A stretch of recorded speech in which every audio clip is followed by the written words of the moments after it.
بسم اللہ الرحمن الرحیم۔ نواب حضور اکرم صلی اللہ علیہ وسلم کی فرما برداری اور امتثال حکم یعنی حکم بجا لانا، اور یہ دیکھنا کہ حضور اکرم صلی اللہ علیہ وسلم کا منشا مبارک کیا ہے۔ ویسے تو صحابہ کرام رضوان اللہ تعالیٰ علیہ مجمعین کا ہر فعل فرما برداری تھا، اور گزشتہ قصوں سے بھی یہ بات خوب روشن ہے، لیکن خاص طور پر چند قصے اس باب میں اس لیے ذکر کیے جاتے ہیں کہ ہم لوگ اپنی حالتوں کا اس باب سے خاص طور سے مقابلہ کر کے دیکھیں کہ ہم اللہ اور اس کے رسول پاک صلی اللہ علیہ وسلم کے احکام کی فرما برداری کہاں تک کرتے ہیں، جس پر ہم لوگ ہر وقت اس کے بھی منتظر رہتے ہیں کہ وہ برکات، ترقیات اور ثمرات جو صحابہ کرام رضوان اللہ تعالیٰ علیہ مجمعین کو حاصل ہوئے تھے ہمیں بھی حاصل ہو۔ اگر واقعی ہم لوگ اس چیز کے متمنی ہیں یعنی تمنا رکھتے ہیں تو ہمیں بھی وہ کرنا چاہیے جو وہ حضرات کر کے دکھلا گئے۔ پہلا واقعہ لکھتے ہیں عبداللہ ابن عمرو رضی اللہ تعالیٰ عنہ کا چادر کو جلا دینا۔ عبداللہ ابن عمرو بن العاص رضی اللہ تعالیٰ عنہ کہتے ہیں کہ ایک مرتبہ سفر میں ہم لوگ حضور اکرم صلی اللہ علیہ وسلم کے ساتھ تھے۔ میں حضور اکرم صلی اللہ علیہ وسلم کی خدمت میں حاضر ہوا۔ میرے اوپر ایک چادر تھی جو کسم گروے رنگ کے رنگ میں ہلکی سی رنگی ہوئی تھی۔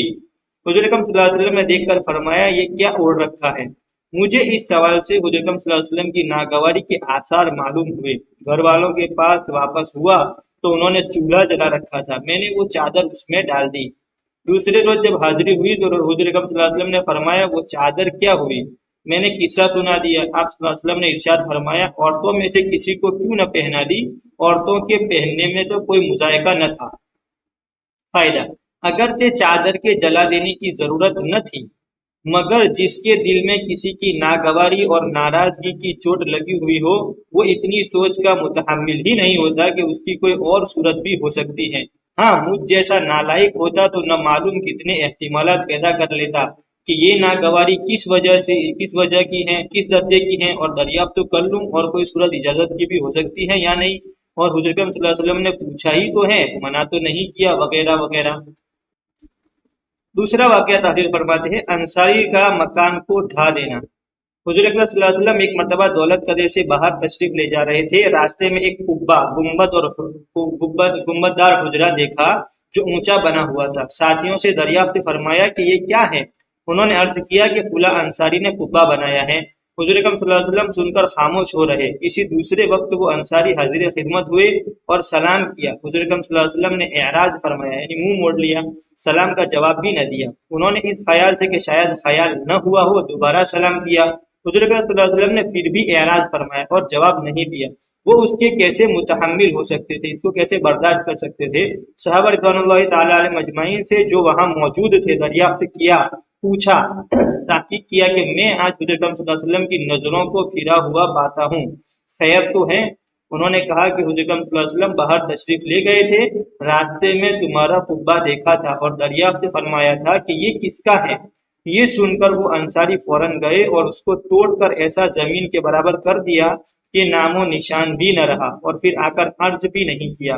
اتفاقاً حضور اکرم صلی اللہ علیہ وسلم کا اس جگہ کسی دوسرے موقع پر گزر ہوا تو دیکھا کہ وہاں قبہ نہیں ہے۔ دریافت فرمایا صحابہ رضوان اللہ تعالیٰ علیہ مجمعین نے عرض کیا کہ انصاری نے حضرت صلی اللہ علیہ وسلم کے اعراض کا کئی روز ہوئے ذکر کیا تھا، ہم نے کہہ دیا تھا کہ تمہارا قبہ دیکھا ہے، انہوں نے آ کر اس کو بالکل توڑ دیا۔ حضور اکرم صلی اللہ علیہ وسلم نے ارشاد فرمایا کہ ہر تعمیر آدمی پر وبال ہے مگر وہ تعمیر جو سخت ضرورت اور مجبوری کی ہو۔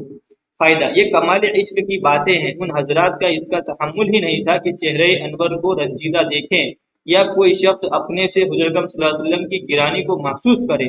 ان صحابی نے قبہ کو گرایا اور پھر یہ بھی نہیں کہ گرانے کے بعد جتانے کے طور پر آ کر کہتے کہ آپ کی خوشی کے واسطے گرا دیا، بلکہ جب حضور اکرم صلی اللہ علیہ وسلم کا خود ہی اتفاق سے ادھر کو تشریف لے جانا ہوا تو ملاحظہ فرمایا، دیکھا حضور اکرم صلی اللہ علیہ وسلم کو تعمیر میں روپیے کا ضائع کرنا خاص طور سے ناگوار تھا۔ بہت سی احادیث میں اس کا ذکر آیا ہے۔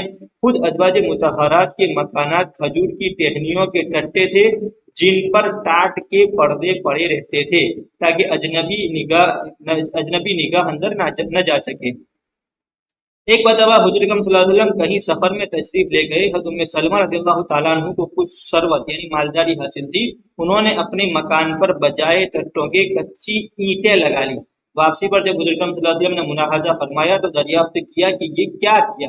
انہوں نے عرض کیا کہ اس میں بے پردگی کا احتمال رہتا ہے، یعنی تتو میں۔ حضور اکرم صلی اللہ علیہ وسلم نے فرمایا کہ بدترین چیز جس میں آدمی کا روپیہ خرچ ہو تعمیر ہے۔ عبداللہ ابن عمر رضی اللہ تعالیٰ عنہ کہتے ہیں کہ ایک مرتبہ میں اور میری والدہ اپنے مکان کی ایک دیوار کو جو خراب ہو گئی تھی درست کر رہے تھے۔